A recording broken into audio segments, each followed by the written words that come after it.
My family expects me to host every holiday, but it's becoming too much for me. I'm a 32-year-old guy, and for the past 5 years, I've been the one hosting every single holiday. For my family, I'm talking Thanksgiving, Christmas, Easter, even minor holidays like Memorial Day.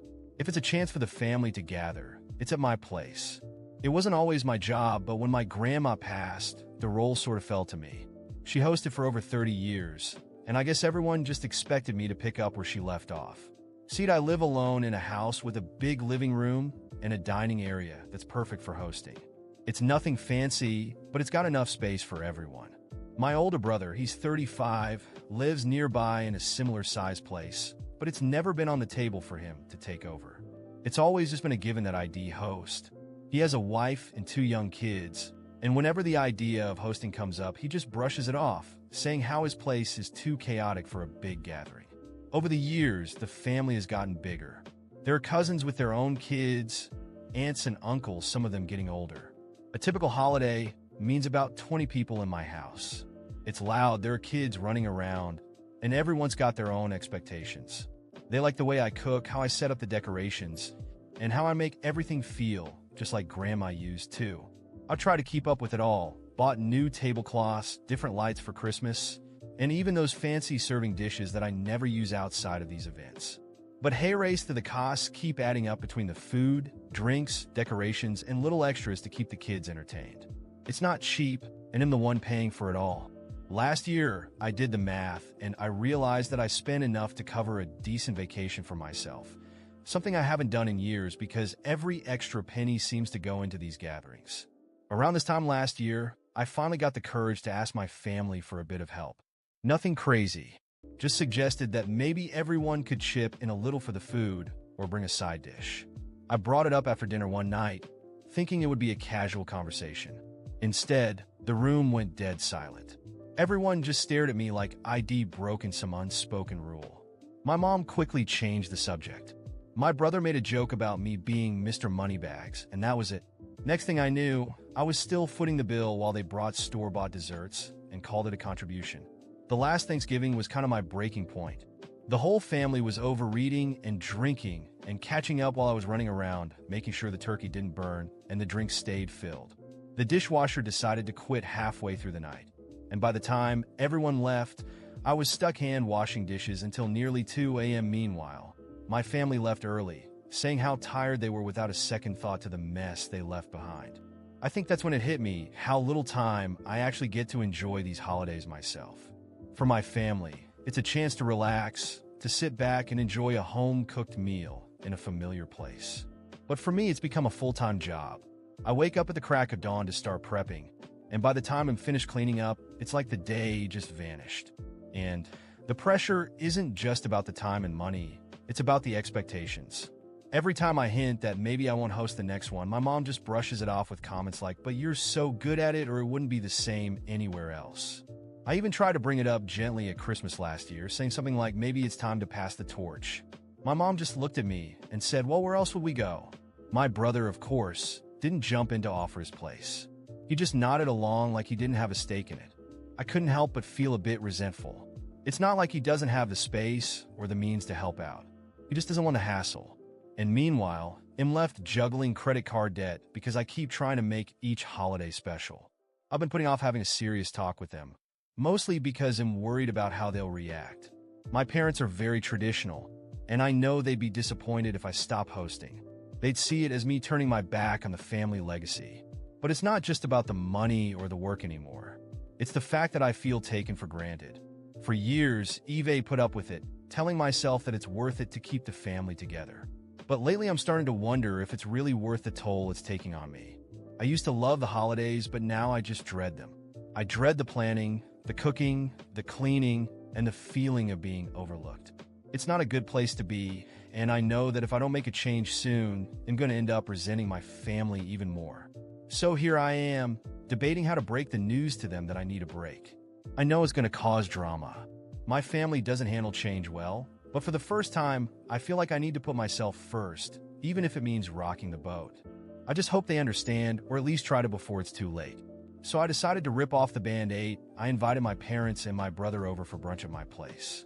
Figured it would be easier to explain everything in person without distractions. I went all out with the food, eggs, bacon, fresh fruit, the whole 9 yards. The mood was light when they arrived. My dad started talking about his golf game. My mom was asking about my neighbor's new dog, and my brother was busy scrolling through his phone while his kids played in the corner. It felt like a typical Sunday morning. Once everyone had eaten, I figured it was as good a time as any. I cleared my throat and told them that I needed to talk about the holidays this year. As soon as I brought it up, my mom's smile faded and my brother stopped scrolling. My dad kept eating, but I could see the curiosity in his eyes. I went straight into it, explaining that hosting was getting to be too much for me. I talked about the costs, how I've been putting everything on my credit card, and how I haven't really been able to enjoy the holidays myself. For a few seconds, there was just silence. My dad finally broke it, waving his hand like he was brushing away a fly. He said something about how it wasn't a big deal and that the family could pitch in a little more this year, but he didn't really seem to get it. I tried to explain that it wasn't just the money, it was the time and effort too. I reminded them about the dishwasher breaking last Thanksgiving, how I'd been stuck doing dishes while everyone else was relaxing. I could see my mom starting to frown, her face getting that pinched look she always gets when she doesn't like what she's hearing.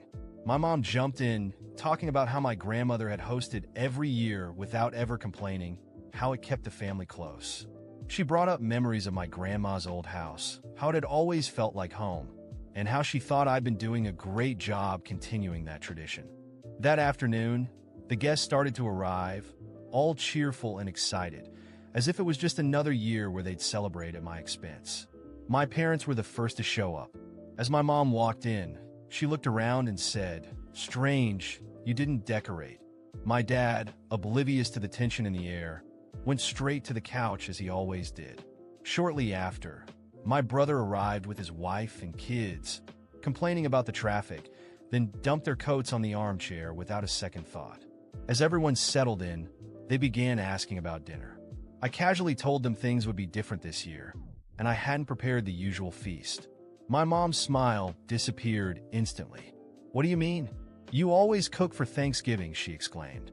I calmly responded, "This year, it's up to you guys. If you want to eat, you'll need to order takeout or bring something." For a moment, there was an awkward silence. Everyone stared at me, expecting me to say I was joking. I wasn't. My brother chuckled, thinking I was pulling a prank. But when he realized I was serious, his expression turned sour. "You gotta be kidding me.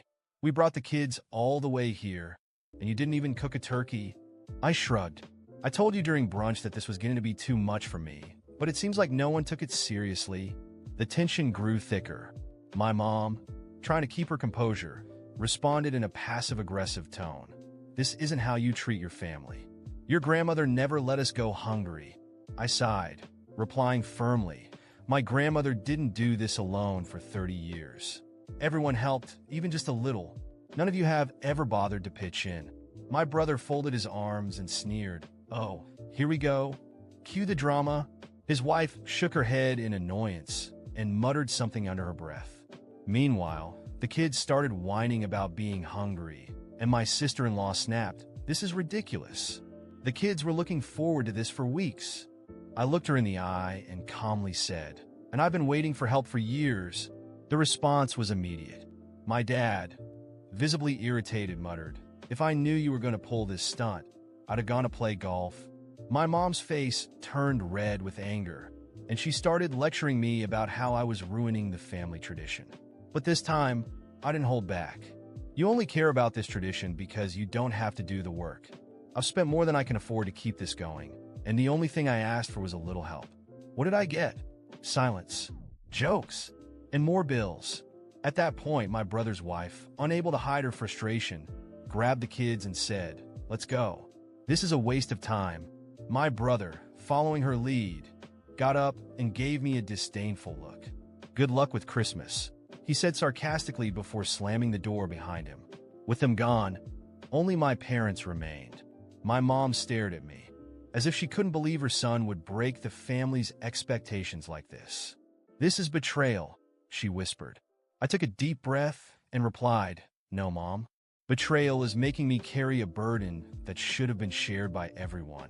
My dad, clearly out of patience, added, "If you don't want to be part of this family, just say so." His words stung more than I expected, but I knew I had to stand my ground. It's not that I don't want to be part of the family. It's that, for once, I want to take care of myself. They stood up and left, leaving the door wide open behind them, as if expecting me to run after them. I didn't. I simply closed the door, feeling a strange sense of relief wash over me. The days that followed were eerily quiet. No calls, no texts, just silence. I knew they were waiting for me to apologize, to backtrack, and take on the hosting role again. But this time I wasn't going to give in. Christmas came and went, and for the first time in years, I had no obligations. I spent the holiday alone, with a simple dinner and a marathon of movies. No screaming children, no dishes to wash, no accumulating debt. Just peace. A few months later, I heard that my brother tried to host Easter at his place. It didn't go as planned. Nobody showed up prepared, and without enough food, guests left early, grumbling. He learned the hard way what it felt like to shoulder everything alone. And of course, my mom blamed me for the decline of the family, as if it was all my fault. Still, I stood my ground. I made it clear that if they wanted to keep the tradition alive, they'd have to do it without me. It wasn't my problem anymore. I had finally chosen to live for myself, and despite their anger, I never felt freer. The irony? With the money I saved, I finally took that vacation I'd been postponing for years. As I watched the sunset on a distant beach, without a single worry in the world, I realized the greatest gift I'd given myself was freedom. Months after breaking free from the family tradition, the peace I found was priceless. No more kids screaming, no more stress from hosting parties for an ungrateful crowd, and most importantly, no more financial pressure. I finally had the space to breathe. I began focusing on myself. I got back into old hobbies, started going to the gym, and even took a cooking class, but this time just for me. Meanwhile, things weren't going so smoothly for my family. Without the gatherings at my house, everything fell apart. My brother tried to host events to keep up appearances, but nothing went as planned. During Easter, guests showed up unprepared, and the food ran out early. They left complaining about the lack of organization. Christmas was even worse. He planned a last-minute barbecue in his garage, but only half the family showed up, and those who did kept whispering about how much better things had been when I was in charge. My mom was furious with my brother, and the tension between them escalated. She started calling him lazy and selfish, ironically ignoring the fact that she had treated me the same way for years. My dad, fed up with the chaos, spent more time at the golf course, leaving my mom to stew in her frustration. The cherished family atmosphere they clung to so desperately began to unravel. I stayed far removed from the drama. I didn't respond to my mom's passive-aggressive messages or my brother's attempts to pin the blame on me for abandoning the family. I simply moved on. With no holiday stress weighing me down, I started traveling more. The money that once went toward extravagant dinners now funded experiences I'd always dreamed of. I spent a month in Europe, exploring cities I had always wanted to visit, meeting new people along the way. At one point, I heard through a cousin that my mom had tried to stage a family intervention to bring me back. They even dragged in a distant uncle to persuade me to resume hosting. I found out about this while sitting on a beach, sipping a cold drink as the sun set over the ocean. The thought of trading my newfound peace for the chaos I had left behind seemed so absurd that I laughed out loud. They never understood that it wasn't just about a party. It was about respect, something they had never given me. Gradually, the family dynamic shifted for good. My mom and brother stopped speaking for a while, each blaming the other for the collapse of the family traditions. My brother's wife eventually filed for divorce, leaving him with 2 young kids to raise on his own. Suddenly, he was juggling responsibilities he had once dumped on me, and no one showed up to help him. My dad, who always preferred to avoid conflict rather than solve it, drifted even further away, only deepening the resentment between them. My mom occasionally tried to reconnect with me, but every conversation ended the same way. "Why can't you at least host Christmas for us?" Every time she brought it up, I smiled and said, "I hosted enough. It's your turn now." It became clear that I wasn't coming back, and they resented me for it. They kept trying to pin the family's problems on me, but it no longer affected me. I had found something I'd never had in all those years: freedom. I no longer had anything to prove, and the guilt they tried to push on me had no power. There were no more debts from holiday extravagance, no more feeling used by people who didn't truly care about me. The last time I saw my family was at a distant cousin's wedding. They were there, scattered in small groups, avoiding each other. My brother looked exhausted, my mom bitter and worn out. When they saw me, they avoided eye contact. No words were necessary. We all knew I was at peace while they remained trapped in the same toxic cycle. In that moment, I knew I had made the right choice. Sometimes putting yourself first is seen as selfish, but for me, it was survival. Learning to say no was the most valuable lesson I took from this experience, and I had no room left in my life for guilt or regret.